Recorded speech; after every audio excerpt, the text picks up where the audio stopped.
Hello, everybody. Welcome back to another episode of Judging Nerd Culture. I'm Ollie. And I'm Jess. And we're here to talk about a TV show this time. Because it was good. We spent a couple weeks here and there going over, what was the show called even? Like Zoey's Extraordinary Playlist. I have it right here. Is that the name? Exceptional. Damn! So close! We watched so much of it and you didn't know the name of it? No, I had no idea what the name was. But no, it was very, very fun show. And we watched it for like a couple weeks there and just slammed right through it. And decided to talk about it because it is just so very depressing. It's not depressing. It's pretty sad. But in the goodest of ways. Before we get into like the actual show itself, I remember seeing commercials for this show for like, I swear to God, 6 months. Just on YouTube playing, I think even the entire first episode. Yeah, I think so, like the pilot. Yeah, but just playing as YouTube ads, which was, wow. That's what YouTube does now, though. It is, it's so weird. I know that they also did it with the entire Lego movie. Yeah. When the Lego Movie 2 was coming out, they just, as ads, showed the entire Lego Movie 1. And that's so weird. Yeah, so I remember almost watching the first episode at least 2-3 dozen times. But it seemed interesting from the beginning, just like, oh, this will be a musical. Not like, but not super unlike Glee. Which I remember being fond of when I was younger, so I figured it would probably be good. But I was just never super, I don't know, like tempted. So, Zoey. Zoey. Yeah, Zoey. She goes for a checkup or some sort of. But why did she go to the hospital? I don't remember. Oh, I think she's going to see if she has the same thing her dad might have. Oh, yes. So she's going to get like a CAT scan to check out her brain, and there's an earthquake. Oh no. And the machine like malfunctions, and somehow all the songs in the universe are now inside her head. Well, the person conducting the MRI CAT scan, I forgot what it was, is listening to Pandora, and somehow the earthquake did something to the computer. Yeah. And magic, I guess. Zapped her, and then now she knows all the music. All of it. All of it. Songs she doesn't even know. Most of them are songs she does not recognize. Yeah. Yeah, she, like you said, she gets zapped with power, I guess. And from there forward, she just starts hearing music like a fucking sociopath. Yeah, but it's not like just randomly hearing music. The reason she hears music is because people are singing it. So this show is a comedy musical sort of deal. So people burst out into song and they dance around. Everybody does their own, choreographed thing. But it's like their feelings. In a musical, that's normally what it is. The song either informs the viewer of this character's emotional state or to further on the story, whatever. Which this does, but just in a very explicit part of the canon sort of way, which is a very fun little thing they do there. Yeah. It's not like people all over the world just randomly burst out singing and people are like, oh, this is normal. People sing all the time. Like, this isn't the sound of music. This is... she is seeing this, but nobody else is. And she thinks she's going crazy. Yeah, I mean, she is. Yeah, even the people, like, singing to her and dancing in front of her, like, once they're done, she'll be like, why did you just do that? And they'll be like, what? I didn't do anything. Like, they don't know they're doing it. Yeah, it's not even, it's almost definitely not actually occurring in the real world. Like, there's plenty of scenes where they show, oh, this is just sort of happening in her head, and she can see it and hear it, and even sometimes almost be a part of it, but it has nothing to actually do with what's happening in the real world, according to her friend Mo and other participants. But it always is completely accurate to the person's heart and soul and what they need and desire. Yeah. Yeah, there's a small ensemble of pretty fun characters. There's a pretty diverse cast for what it's worth. No Hispanic men, but it's okay. Yeah, there's not. Nope. But there is the white guy. Oh my lord. Skylar Astin. He's very popular as far as I know. He was in one of the Song movies, right? I don't want to say Pitch Perfect. I can't save you. You just keep digging your own grave. He wasn't Pitch Perfect, though, right? He was in Pitch Perfect. He was the main love interest. Okay, I didn't want to say it and be super wrong, but I am right. He's the main character or main love interest in Pitch Perfect. So he's got some singing power behind him. He was also in 21 and Over. He was on Glee for a stint. Pitch Perfect 2. So he's a very musical man. Mm-hmm. And the fun thing for me though is, like, he's possibly one of the best singers on the show. Mm-hmm. Like, there's a few that are pretty darn good, but the rest of them aren't that great. The rest of them are kind of just okay. Alex Newell, who plays Mo, is also just like a singer. Yeah, that's the other one. I don't know about really good. and nobody else. Peter Gallagher, who plays Zoe's dad, he had a pretty good voice. So I feel like he's older, so like he's probably been in a lot of stuff like that I don't know and like stuff before my time. So he could have possibly been in something more musical. He He also looks like the kind of person like Hugh Jackman, who's been in so many like plays and musicals, stage musicals no one's ever heard of or seen. That's just like, oh, he's almost a professional at singing these things. What the hell's going on? That's Wolverine. This is so weird. But that seems like the kind of guy who'd also be like incredibly adept at stage. So maybe that's part of his talents. Maybe. But yeah, Skylar Astin and Alex Nemmel. I can see it. It's Newell.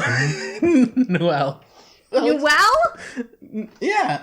Nemmel or Newell? It's a W in the middle. Newell. How's that? Well, this is. Well, I can tell your first language isn't English. Ooh. Hey, that's fine. We're getting married. I have a hall pass. Well, anyway, but you can really tell. That Skylar and Alex, because I don't remember the last names anymore. You're real spacey right now. Excuse me, I'm not good with names. They are, I think, undoubtedly the two best singers in the cast, and whenever they do their little performances, it's spectacular. Skylar has my favorite dances and performances in the show. Oh yeah, Max, his character is the best character. Oh yeah, he's a lot of fun. But both of them, their characters, Skylar's character is Max, and Alex's character Mo, are both real fun characters, and they're Zoe's best friends, and one's an older best friend, and one's a newer best friend, and one's a sexual tension sort of character. It's they have a fun little dynamic, and it changes a lot throughout the show very quickly, which I found to very interesting, like how quickly the relations between the characters shifted. Usually it seemed to take a little longer, feel a little drawn out, but now it's just like, nope, boom, boom, boom, boom. I know exactly what you're feeling. This is what I'm going to do now. This is what I'm going to do now, and here's what's going on after all that happened. Like, it's very fast-paced for most of these moments. Yeah. Which I found very pleasing. And I feel like it's kind of realistic, and, like, some of the things Zoe does is frustrating. Oh, yeah. Or, like, you get mad at her, like, oh, why did you do that? Why did you do that to him? Or why did you say that to this person? But then you realize, if you were in that situation, it's likely that you might do the same thing because she's like stressed out over these multiple things and like there's these two guys and there's a lot going on for her and she's really confused and she might be going crazy and she has so much she has to worry about and think about that she might not be making the best choices because she's maybe still just very confused. Yeah. It's interesting because there's plenty of moments where it's like, that seems like the worst decision ever. But also, if you were reading everyone's feelings and thoughts and emotions through song, like that's not a normal situation. That probably tempers your ability to be a reasonable human being sometimes. Yeah, like whenever people ask you, like, what superhero or what superpower would you want? Time control. Sure, that's an awful idea. But most of the time on the list, there's mind reading, and I guess if you could turn it on and off, maybe. But if it's just always on. But if it was always on, there's no quiet. Mm-mm. Yeah, but and sometimes people think things, and it's like just a quick thought, and then they realize, wait, no. You know what I mean? Like, maybe you hear something you're not supposed to hear, or maybe you hear something out of context, or you hear something that you weren't meant to hear because they're still figuring things out. Like, there's a lot of problems that can come into mind reading or time travel. That's an awful idea. You're going to ruin everything. Yeah. Also, like, she's a single lady in the programming world. That's the setting that this is in. So, like, a lot of her mind reading comes from, like, coworkers and strangers and so on and so forth. But, like, imagine being, like, a parent with constantly on mind reading nonsense and just, like...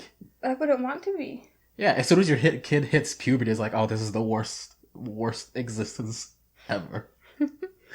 Yeah. Like I said, if you could turn it on and off, that would be the best version of that power. Still not great. I would prefer to be able to teleport like Hayden Christensen in Jumper. I love seeing Darth Vader in Jumper. Or, I don't know, maybe control nature. Maybe be able to shapeshift into an animal. That'd be fun. Yeah. I always wanted to be Mystique when I was younger. She was always so cool. Or Storm. But mainly it was Mystique, because she's blue. She's blue. I like that she was blue. That's fair. Nightcrawler was one of my favorites. We're so far off track. But yeah, these three characters are kind of like the center of the show for me personally, and there's a smaller group of side characters who are as important as the other ones. But if any characters were to be dropped off or anything like that, these three I feel like probably be the ones whose storylines continue beyond that. But beyond those three, Mo of which takes the role of, I'm going to coach you through your powers and write down... Or at least be there for you. Yeah, I'm going to write down all of the weird shit you say happens, and then we'll see if there's anything that matches. But the other characters are... Simon. I was going to say Sam. I was so close. Our Simon, he's the other rival love interest. A smoldery black man with a loving fiance. I mean, I guess the love seems very like superficial, very not strong. Yeah, it seems like. Sorry. No, you're fine. I was just gonna say it seems like a relationship that was really powerful for a little while, and then slowly just kind of tapered out. Yeah, like maybe at first they really connected and hit it off, but this last year, even before he met Zoey, like, things were going downhill, and his father had passed away, so, like, he was not in a very great emotional state, and he needed a lot of, like, tending, you know what I mean? Like, tending to, and she got tired of it, which isn't great. But, I mean, helping someone mourn is not a easy thing. Yeah, it's not easy, and for some people, it's not something they maybe excel at, or they want to do every day for 6 months. And she just, it took a toll on her too, having to see her fiance go through that. And they didn't seem to communicate at all. He did not seem to talk to her. Yeah. There's the reason him and Zoey get so close is because they talk about their fathers who are sick or have passed. And you can tell, just like he should be telling this to his soon-to-be wife. Like, it's fine if you talk to your friends about this stuff and someone who can relate, that's good. But he's talking so deeply about these things, and he's even talking about his fiancé, and, like, they're getting kind of weirdly intimate and texting when maybe they shouldn't, and... Yeah, and, like, don't get us wrong. Like, you can always have intimate relationships with whoever. But the fact that, like, there's scenes here and there where they acknowledge, like, oh, I think your wife knows that we're, like, best friends or something. And there's, like... And they get awkward about it. And it's like, there's reason for you to feel awkward if you don't have feelings. That's where it became not okay. Yeah. Like, before then it's like, well, I mean, you should talk to your wife if you're feeling this way. But, like, I get it. You find help where you can. Mm-hmm. But then it was like, oh, she might know? Well, that's not good. Yeah. I don't think. Well, that's a problem. That right there is not acceptable. Okay, sure, continue talking to each other. But, like, tell your fiance, like, oh, hey, Jess. Her name was Jessica, right? Yeah. Yeah. Like, oh, hey, I'm talking to Zoey. Or I'm going to go have coffee with Zoey and talk about stuff.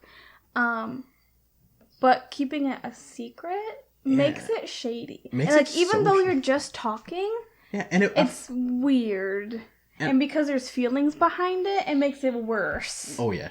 I feel like the thing with it, too, is, like, okay.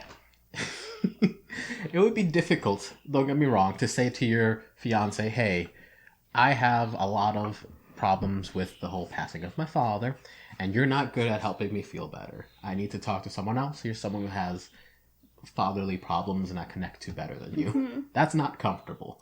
But I feel like she's, like, if you're understanding about it, like, hey, this person just knows what's going on better. Mm-hmm. Like, that's acceptable. That's like, oh, yeah, do what you gotta do. Yeah. And I believe after a while, Jessica comes to Zoey and is like, hey, thank you for talking to Simon about this stuff. I know you guys relate more on it, and I've not been completely great at doing it. So, like, she acknowledges and she knows that they're talking, but Zoey and Simon still act weird about it. Yeah, so clearly there's some sort of level beyond. Mm-hmm. And it seems like Jessica maybe tries to become sort of friends with Zoey, but Zoey gets weirded out. And it's why are you weirded out? Like, it's not like you're cheating, right? It's not like you're wrecking home right now. So yeah, and all of this is, like, pretty much thrown in at the first episode. Like, all of these relationships are pretty quickly established. The episodes are pretty long. Yeah, they're like an hour long. 45 minutes, hour with the commercials, because this is not connected to the show, but I think we're going to wrap up soon. This seems like a quick one. So I want to talk about a commercial we saw. This has nothing to do with anything. I know. We saw it like 100 times. It was this commercial where every few seconds someone would be about to, like, fall and fatally break a bone or injure themselves because they're super old. And the entire commercial's like, are you ready to die? If not, here's some medicine to give you stronger bones. But it was so ominous. I loved it. I loved every time I saw that commercial. That was your highlight of watching this show. Seeing the commercials. One of the 5 highlights was that, for sure. Alright, sorry. It's okay. So other than Simon and Jessica, there's the big boss. Yes, Joan. Immediately I like her. She was pretty great. She's pretty great. Like, she has her issues. She's, big business lady with a horrible, awful husband. She's just trying to make her way in this business, Yeah. Trying to get out from under her husband, who everybody adores, even though he's a trash garbage. Trash garb. Yeah. She immediately comes off as like, I don't care about literally any living creature. But she's actually incredibly nice. Mm-hmm. Like, throughout the show, she's consistently a very nice person. Mm-hmm. Maybe just to Zoey, but, whatever. Well, I feel like she just puts up a front for the most part to try to make people respect her as their boss, because otherwise they'd be like, oh, it's a lady boss. But, yeah, I understand. But yeah, it's very nice, because she gives a whole lot of humanity to her role. I think it's really well done. Then there's the other two programmers. The other two. Leaf and That's such a dumb fucking name. Tobin. Leaf and Tobin. Leaf and Tobin. Which, they're both so lame, but you gotta love them, because Leaf is so stuck in his own world and trying to be... Like, I feel like he has his own issues with, like, his family, and, like, it's made him, like, have this powerful need and desire to be successful, and that's kind of why he is the way he is, but he honest to God loves Joan, which is so kind of sweet. And then Tobin... Okay, so if anyone else has watched Parks and Rec, imagine Tom, but somehow worse in every way, but still funny.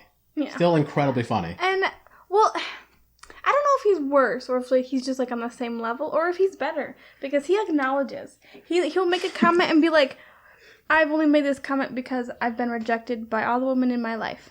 Including my mother. And then he'll walk away with, like, a sad face. And it's like, what the heck? You can't just say something like that and excuse it with, like, oh, got a bad family. But it's just funny that he acknowledges that, like, the stuff he does possibly comes from this place where he has a lot of baggage, but he doesn't unload the baggage. He doesn't put it away, He still does the thing he was going to do. Yeah. He just also goes, also, here's why. He gets better. Yeah. He starts to, like, calm down and catch himself from saying things, because he starts to actually like, Joan and Zoey. Leaf or Tobin? Tobin. Okay. Yeah, but they're fun. And then there's a bunch of nameless programmers. Mm-hmm. And then there's always family, which are in every single episode and are very important in every single episode. Mm-hmm. Her brother is some lawyer, or like a I think defense, defense attorney. Defense attorney or something. And his wife is like a prosecutor. She's the opposite of him. Yeah, she's like way higher up there. Or like she does corporate law or something. She makes a fuckload of money. That's the point. And they're pregnant with their first child. And then there's mom and dad, who used to run like this gardening company, like landscaping sort of deal. Who Jessica hired to do for her and Simon's wedding, which turns into a bunch of shenanigans. But mom is very sweet. If you've ever seen Step Brothers, she's the mom from Step Brothers. Oh my God! She is! Mary Steenburgen? Yeah. Steenburgen. But she plays Maggie Clark. And her husband, Mitch Clark, is sick. He's not sick or ill. He's just got a disease. Yeah, he's got a degenerative disorder that shuts down his body. Mm-hmm. And he's like the main, honestly, like the main point of the whole show, really. Yeah, which is interesting because like they make it seem like the A plot is Zoey and her romances and all this stuff. And then they make the B plot this really emotional connection between Zoey and her family and her dad, who's trapped in his body. And despite it being the B plot, it is the genuine motivation for everything. Mm-hmm. It's really neat because like every episode there's what happens with your romance or other stuff, and then it almost always ends or comes back to, but what's happening with my family? What's happening here? The end of each episode always ends her hanging out with her family, or something happening with her family. And when she first gets this power to see people dance around and sing, and you meet her father, you think, oh God, yes, like finally let him do something, because apparently he's been sitting on this couch, not able to talk or move for, well, obviously it's not just on the couch, but that's his like main spot is on the couch, for like half a year or so. And, you know, the mom still loves him. She's still taking care of him. You know, she's obviously very sad that she can no longer properly communicate with her husband. Yeah. But in, like, the first episode, or, like, the very beginning or so of the second episode, I think, he gets up and he starts dancing and singing with Zoey. And it's just really happy. Because even though he might not know he's doing it, it kind of helps her. Like, even though she knows it's not real, it's kind of like I don't know. She could picture it as him being happy for just that minute. Mm-hmm. And it is him being happy because it's how he feels. It's his, you know, his true desires and emotions. And it is genuinely lovely to see this first form of communication that they encounter. Because it's their first chance to really understand what he's feeling. Mm-hmm. Because, like, in the first episode, they mentioned a couple times here and there, like, does he even know what we're saying? Like, is he even there still? Like, they weren't sure. And Zoey was able to use her powers to confirm my dad's still there. Mm-hmm. That's still my dad, not just his body, which would be sad. Yes. Yes, it would be sad. But when we went into this show, we, you know, were expecting comedy musical. And that's what we got. That's what we got. It was very good. Max is my favorite character. Mm-hmm. Simon, I thought was problematic, but in the end, I was like, in reality, if you were in his position, you'd probably do the same thing. Yeah, I always preferred Max just because I always liked the best friend love each other sort of deal. I'm always going to root for the best friend. If there's a movie where the best friend is a potential love interest and the main character doesn't get with them, I get very upset. Like 16 Candles. Who cares about that jock boy? He's not even that great looking. And he's kind of creepy. You barely talk, and then he shows up at your sister's wedding with a birthday cake for you. He's also and then you sit alone with him on your kitchen table. That's weird. Also, he's pretty problematic himself. Yeah. Like, I don't think she was not in love with her best friend. But there was... been better than this guy. Yeah. But there was... What movie was it? God, I can't remember what movie it was, but same Molly Ringwald character, because she is the same character in all of her movies.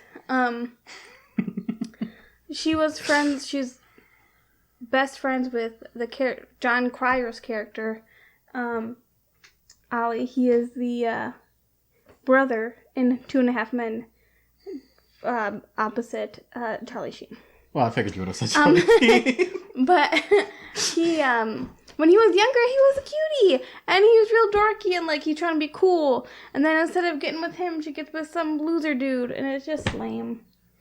Whenever someone turns down their best friend for someone else, it's lame. And I know maybe they don't have feelings for them the same way, but it makes for a more fun movie. It's cute. In my opinion. It's more satisfying, anyway. Yeah. But anyway, so Simon was always going to be on the, losing streak for me, because I do prefer that real cheesy, cliche, love your best friend movie thing. Because, I don't know, movies we watched when we were younger, I guess. But, so Simon was already on that sort of losing streak for me. But I never thought he was bad. I always just thought, like, this guy is genuinely trying to just be loving, but is not doing a good fucking job. And they did have opportunities where they could have gone too far, and they didn't, because they were like, I may be emotionally compromised with you, but I am yet to actually, like, physically cheat. So... Yeah. There's one infidelity for a brief moment, but that's it. Yeah, a kiss. It's a kiss. It's a kiss. But it's interesting because I really thought he was going to be made to be a little more Garbo. But in the end, it's just like, no, I hope he comes out happy too. Yeah. Like, I really hope. Like in the love triangle between Simon, Zoey, and Max, I feel like the audience is kind of Mo.